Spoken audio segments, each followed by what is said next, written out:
This is my message for the greatest country in the world. In the light of the recent events in the United States, I felt morally obliged to shed light on a very similar chain of events that took place in my country during the 90s. The cause of those events was the same: a constantly re-emerging ultimate evil, nihilistic, non-theistic religion/cult that caused hundreds of millions of deaths in the 20th century and countless suffering. Now, proponents of that religion want to run the experiment once again, and in that experiment, you, people of America, will be lab mice. Not so long ago, I was a lab mouse of dictators in my country. That country was Yugoslavia. Rather than giving you lessons about history of my country, I want to give you the timeline of the events which led to an extremely bloody war and dissolution of Yugoslavian Federacy. I will leave it to you to make conclusions about similarities with recent events in the United States.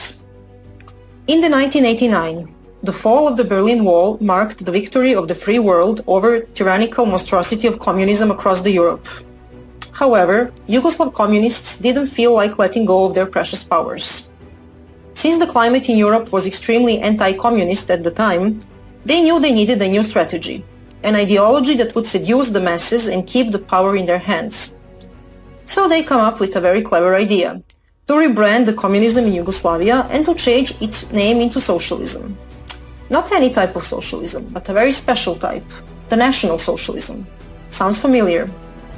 The playbook they used to progress with their agenda was already tested in Nazi Germany. To establish National Socialism, you must first install hatred in people. In order to create genocidal levels of hatred, you must divide people of one country in well-defined groups. In other words, you must create tribal or groupthink.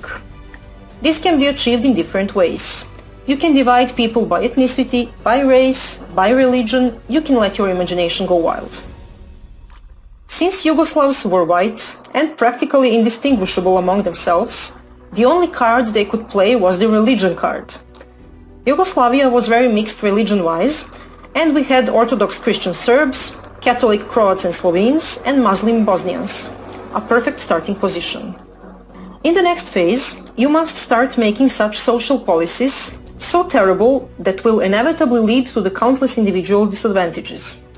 When the consequences of such government policies become obvious, you must start claiming that the cause of those inequalities is nothing but discrimination and hatred of one group towards another, and naturally, you must start screaming that those inequalities must be corrected by favoring the oppressed, discriminated group over the oppressor group. Enter national quotas for hiring. Now just replace national with race or women.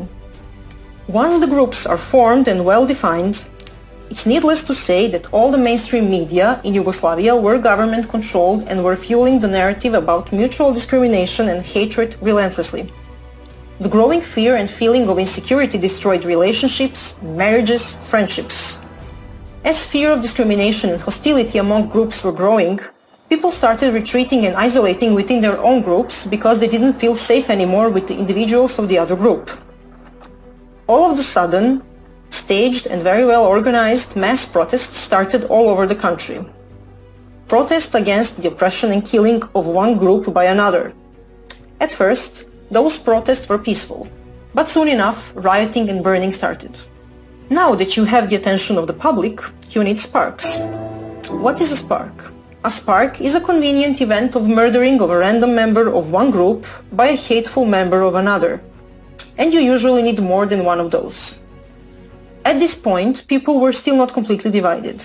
There were still reasonable people left, those who understood we are all one nation under God, and that we will not kill each other under any circumstances. They went out protesting together, singing for peace and holding their hands. But the hunger for the absolute power of socialists was stronger than our love for each other. And shootings and attacks at protesters continued. In the next phase, the tipping point with no return was reached. People started erecting barricades at the entrance of their cities, their neighborhoods, even on highways and roads. Barricades were guarded with armed civilians. Each and every attempt of the law enforcement to remove barricades and to de-escalate the situation was in vain, since they would be ambushed and killed. Peace couldn't be restored anymore. because headlines, photos and videos of dead people propagated through mass media became too explicit and horrifying. Even those hardcore idealists who believed in one nation under God, peace and love, snapped under the pressure. At that point, army was deployed to restore order, but they couldn't do much, because they were clueless about who was the perpetrator and who was the victim. Simply because there were perpetrators and victims on both sides. In the final stages, even the army was attacked during the negotiated retreat and 50 or 100 soldiers were killed. And just like that, Yugoslavia found itself in a civil war. City against city, village against village, family against family, and so on until the whole territories became cleaned of the members of the enemy group. Genocide, ethnic cleansing, relocation of hundreds of thousands of people were everyday news. It lasted 4 years. 100,000 people died. Some 500,000 were displaced. Those people lost everything. Yugoslavia was drowned in the bloods of thousands of innocent people and destroyed forever. You might wonder how we let that happen. How could we let things get so much out of control?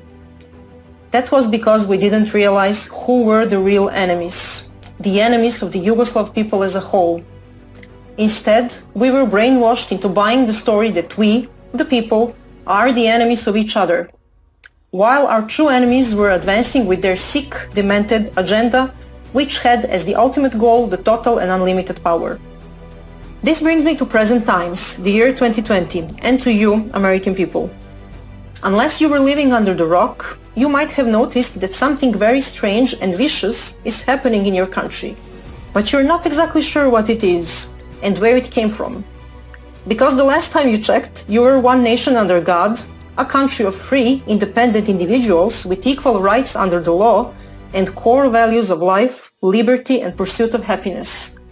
All of a sudden, there is protesting, rioting, arson, murder, destruction of public and private property, and lots of people screaming how unbelievably racist and unjust America is. And before you even manage to prepare your morning coffee and turn the TV on, once united Americans are at each other's throat, and a bunch of nice and caring people on TV are telling you how you should accept the violence and hatred against Americans because you deserve it. If you have paid attention to what happened in Yugoslavia, I hope you have realized by now that your true enemies are not your fellow Americans. The ones who are, they want you to hate each other and to kill each other, while they're taking away your constitutional rights, your freedoms and your country, your heritage, your way of life and the future of your children. Although it is more than obvious that there are very well organized groups used as tools to install and amplify hate and to create division between Americans, there are only metastases which have spread through once healthy America. Of course, there are violent terrorist organizations and they must be removed as well. But the main cancer that is killing America, the one where all this mayhem is coming from, is somewhere else. The real and extremely dangerous enemies of American people are the elected officials in your government, in your states, in your courts. Representatives, governors, mayors, judges. The ones who are pulling the ropes. The ones who hate America and American people so much that would even sacrifice the life and prosperity of their own children just to see it burn to the ground and American blood spilled. Those are really sick, demented, ideologically possessed people, and they are in high positions in the government. They are governing your states, your cities, and making decisions in your courts. You know very well who they are. You know very well what they already did to once beautiful and prosperous American states and cities.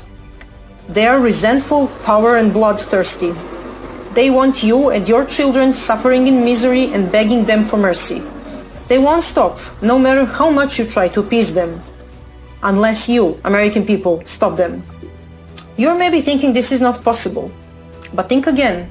How many of them tyrants are out there? And how many of you decent American people?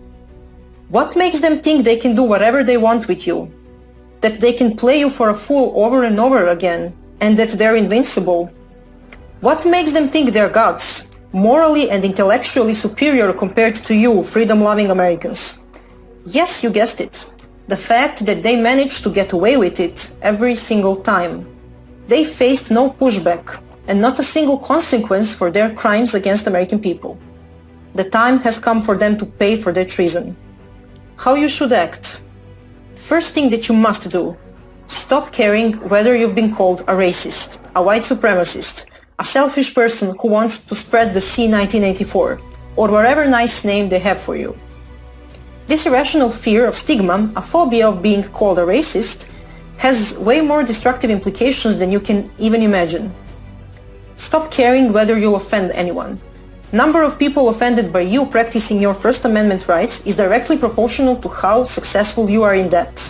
Which means, the more offended, the merrier. Stop attempting to have a fact or logic-based rational conversation.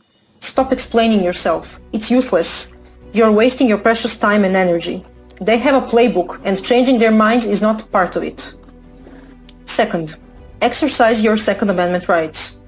This means study carefully and in detail gun laws in your state. Next, arm yourself. If you have never used a gun before, make sure to take a basic gun training. This is very important because you must know how to use a gun properly to protect yourself, your family, and your property, so that you can avoid hurting yourself or innocent people as a consequence of improper gun use. Be a responsible gun owner. Third and most important, exercise your First Amendment rights. Of course, it is very important to vote in November, but I'm afraid it will not be enough. I have seen such a diversity of ways socialists used to steal the elections in Yugoslavia, and I'm absolutely sure your tyrants will give their best to do the same. You must act now. You must go out on the streets, peacefully assemble and protest against tyranny and infringement of your God-given rights.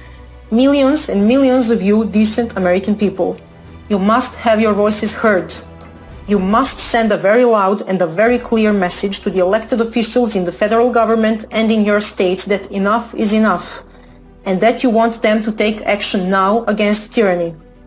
Remind them why you voted for them and why they are elected.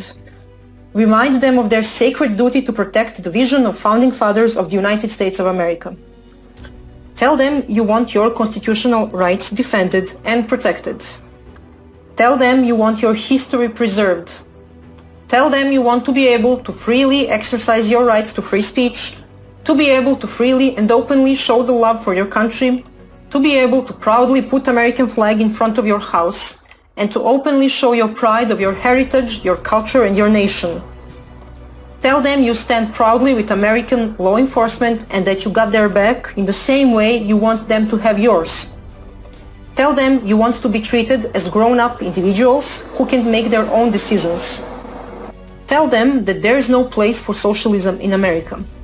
Tell them you want the traitors of American people out of their offices and out of government. Tell them you want them charged and prosecuted for treason and crimes against humanity. And that if they're not removed from the government and from their offices, that you, freedom-loving Americans, will unleash all your anger on tyrants and you will remove them yourself. It is your constitutional obligation to protect the legacy of founding fathers and to fight against any form of tyrannical government which infringes upon your constitutional rights. Never forget why you celebrate the Independence Day. Don't be afraid whether you will get attacked for exercising your First Amendment rights. You certainly will be. If that happens, defend yourself. Remember, self-defense is not violence, no matter what they tell you and what they accuse you of. President Trump is on your side, and on the side of liberty. Because if he weren't, they wouldn't try this hard to sabotage him in every way possible, to make a nightmare out of his life and his presidency, and to remove him from the office. He's in their way of them getting what they want.